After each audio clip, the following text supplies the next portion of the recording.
What up, what up, what up? It's Ray V. Let's get it. Call me a lover boy, simp, Libra. It's more than love sick, I got a fever. Feelings overloading, not to be a diva. Standing 10 toes down, I'm not gonna leave you. Sad boy, quote of the day. I can't even take walks or go out without feeling incomplete. Even achieving goals, my happiness stays deplete. Discovering something new should be a tremendous feat. Yet I yearn to experience them with you on repeat. Y'all know what time it is? It's time to decipher that thing. Alright. I thought these bars were fitting for today's video because one of my vids the other day, it went over the century mark on views. I think it's at 104 right now. That's what's up. Thank y'all so much. We're just getting started. Let's get into this. You know what I mean? But back to the decipher that thing. Let's split this thing up. I can't even take walks or go out without feeling incomplete. Like I've said before, I still go on walks and I still reach for that hand. Whenever I actually have to drive, I try to push to start the car, even though all our cars have keys, key to ignition. Because the car that we used to have for the last few years is push to start. So I'm just so used to that. Whenever I dress up, I still turn my head to ask it, if it looks cool or if I should rock something else. Try to see what you're wearing, for that day's event. She ain't there. Still happens though. Those everyday things, they just linger. They stay in your mind. They stay in my actions actually, daily. Next line, even achieving goals, my happiness stays deplete. This one definitely, was definitely more true towards the beginning. I was still doing my cybersecurity lab studies, applying to places, and I turned my head all smiley, and I'd be like, "Yeah, that's what's up," and it would soon disappear. You're a little crazy. She ain't there. One or two times, like I actually took my phone out, took a pic of like, "Hey, your application was sent," and stuff like that, or I completed my lab, like, "Hey, man, I'm getting to work. I'm doing things." I took a pic and I started sending it. I got as far as trying to put in her old contact name and noticing it didn't pop up because she's under her government name now. Crazy work. Even as recent as making these vids, especially that first one. After I, made the first one, clicked publish on YouTube, I felt a huge sigh of relief, an emotional weight that was like holding me down, like it was gone, I felt it go away. I turned my head, smiled to the side of the bed that she would be on. I swear I seen her face, seen her smile at me for a second before realizing I'm in my own head. She ain't there, and when my video, like I was saying, hit 100 views, she was automatically the first person that I was trying to text, trying to show. Even though I'd probably never willingly show her these, or let alone her like knowing of these videos' existence. So yeah, even though these goals don't hit like they should, at least they're hitting. They're hitting a little bit. It could be worse. Next line: discovering something new should be a tremendous feat.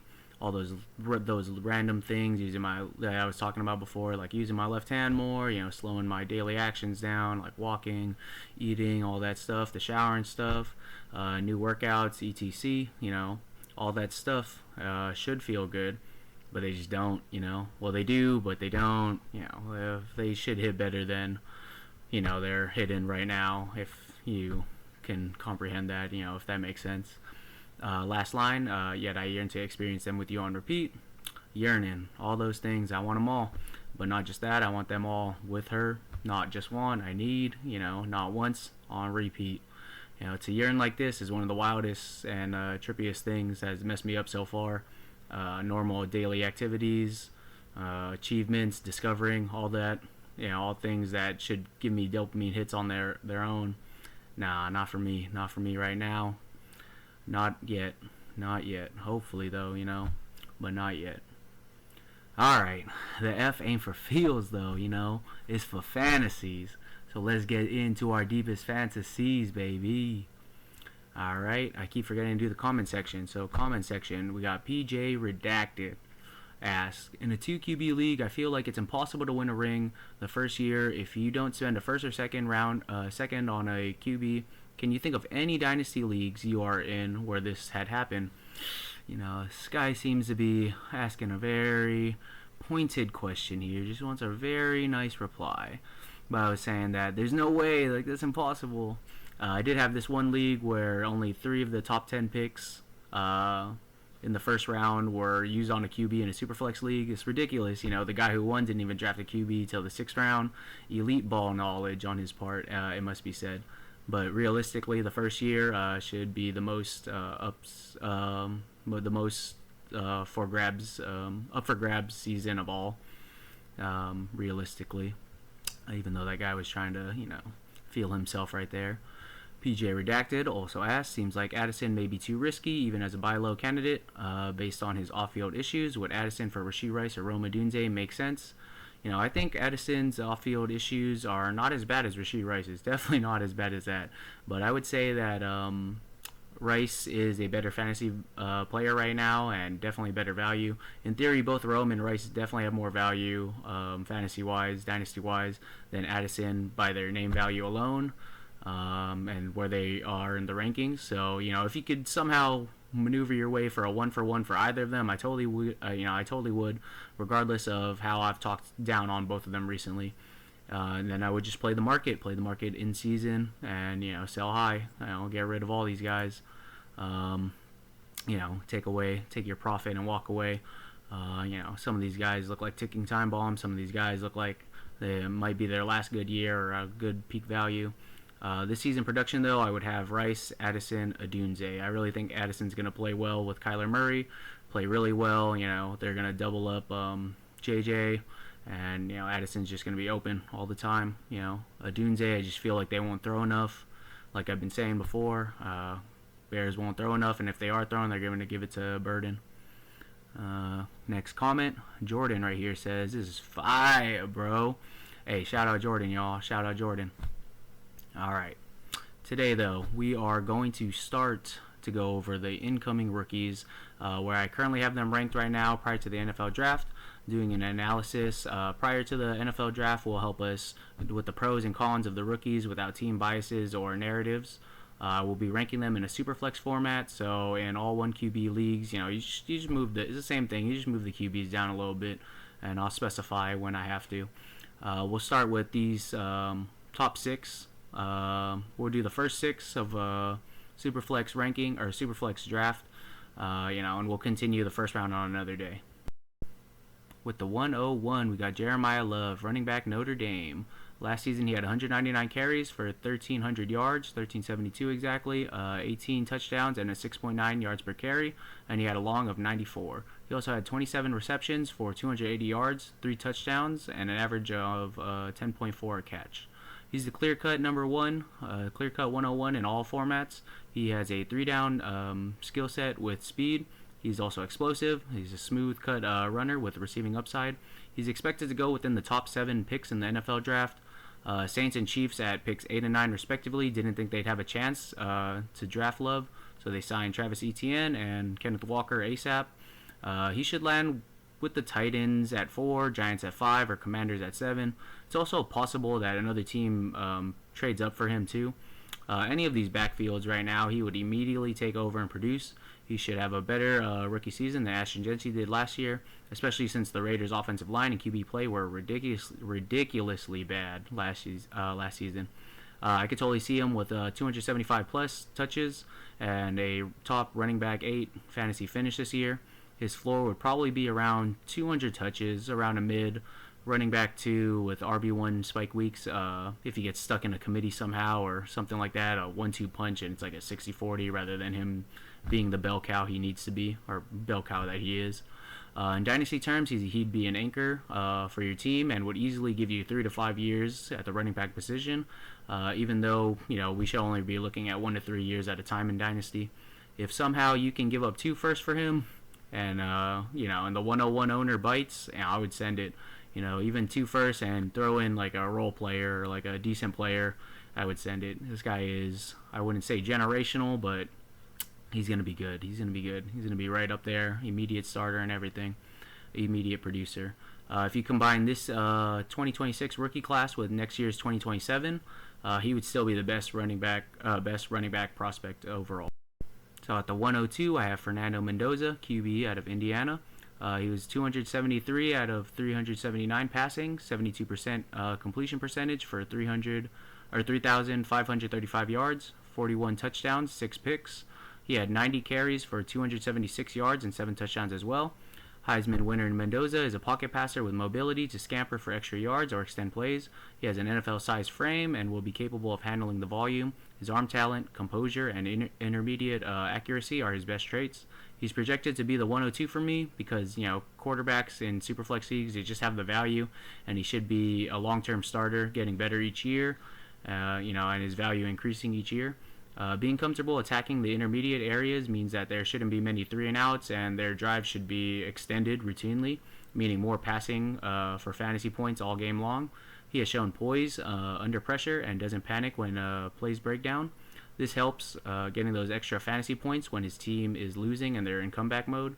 As the projected first overall pick to the Raiders, he should have a really long leash and longevity as a starter.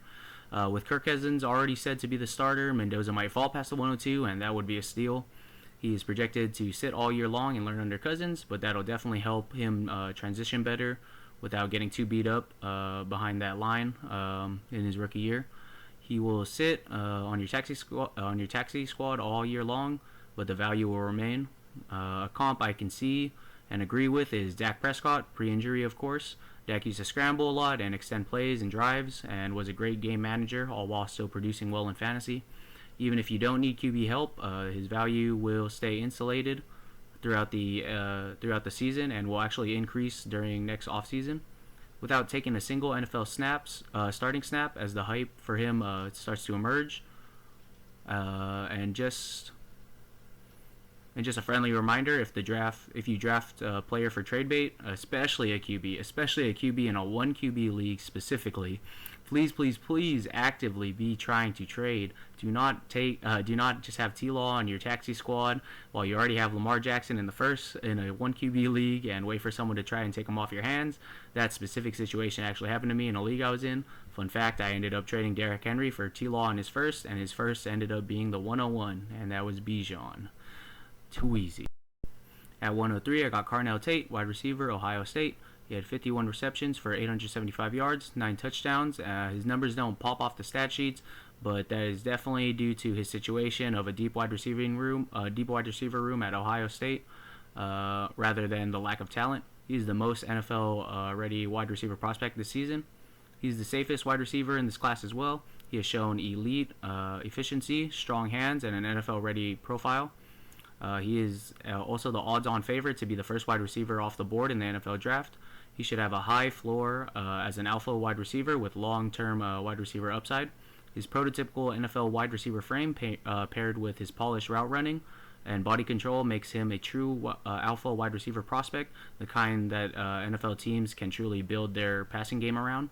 In college, Tate won on the outside against top coverage constantly. He can also beat man and zone consistently in general. He runs a complete route tree and creates separation without needing elite speed. He also has elite ball skills with his strong hands and excellent ball tracking. This makes him dangerous in contested catch situations, in traffic, on positional downs, in the clutch, and in the red zone. This will definitely boost his fantasy numbers. I could see him drafted to a team to make the offense revolve around him and have around 120 plus targets, low-end wide receiver 1, high-end wide receiver 2 range. His floor is probably around 100 targets and a low-end wide receiver 2 range. I've seen him compared to CeeDee Lamb, and it's not exactly like that, but an alpha wide receiver and polished route running for sure. I could see it. He should be the safest wide receiver in this rookie draft. He's a solid wide receiver to build your roster around, and this should be the cheapest you could get him, or this should be the cheapest you should be able to get him. Even competing teams this year could use him, not just rebuilders. At 104, I got Makai Lemon, wide receiver out of USC. Last season, he had 79 receptions for 1,156 yards, 11 touchdowns. He also had 2 rushing touchdowns on 9 carries.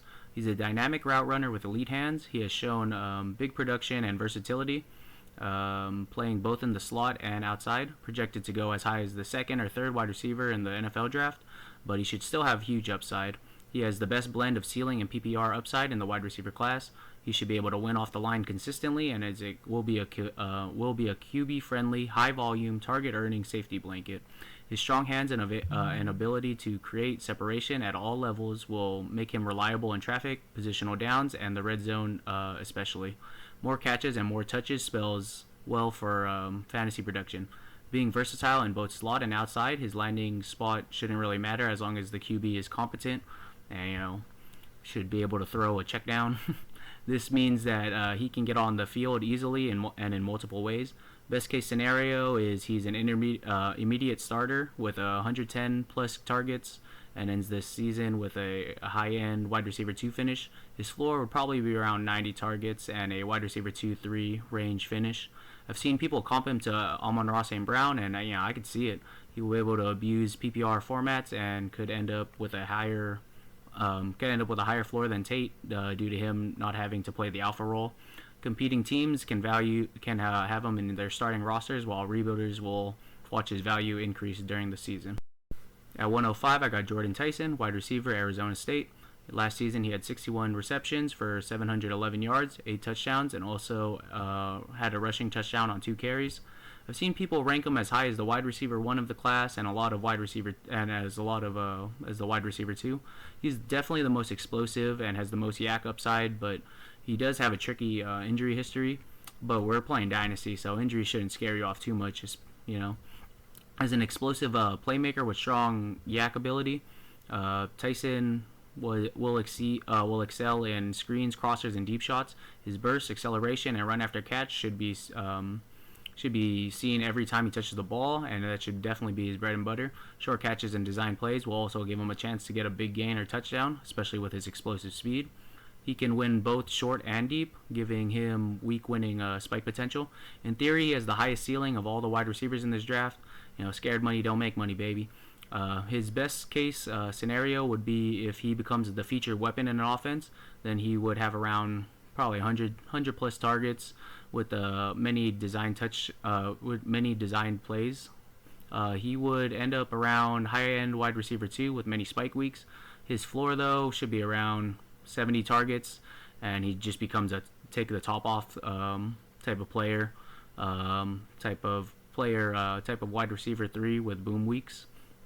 The comp I've been seeing is Jalen Waddle, and I could definitely see it. Maybe I'm just got the helmet on my mind, but I immediately thought Jarvis Landry. If you rolled your eyes at Jarvis Landry, I don't think you remember the beginning of Jarvis Landry. You just remember the end of his career. Please go watch some Jarvis Landry highlights after this. The gap between these 3 top wide receivers are not that big, and any of them could be the better wide receiver weekly and by the end of the season. They're pretty identical to the Garrett Wilson, Chris Olave, and Jameson Williams draft class. You got an alpha in there, a PPR magnet, and a high ceiling home run hitter. If Tyson hits his ceiling, though, there's a chance he outperforms both Tate and Lemon. He's the perfect wide receiver 3 flex on a competing team and could be a booming sell high for rebuilders should they want more consistency in their lineups. And lastly, I got 106. I got Denzel Boston, wide receiver out of Washington. Last season, he had 62 receptions for 881 yards and 11 touchdowns. He's a big-bodied outside receiver with a prototypical size for the NFL X. His best traits are his physicality, catch radius, and red zone ability. His big frame helps him box out defenders, and he should be great in contested catch situations as well as end zone targets. He will win in tight coverage more often than not with his high point ability. Leading the QBs, trusting him more and giving him more valuable targets. With his size and catch radius, he should be a good, he should be a TD magnet as well. He does come with risk though, since he doesn't consistently create separation and typically wins with physicality rather than finesse.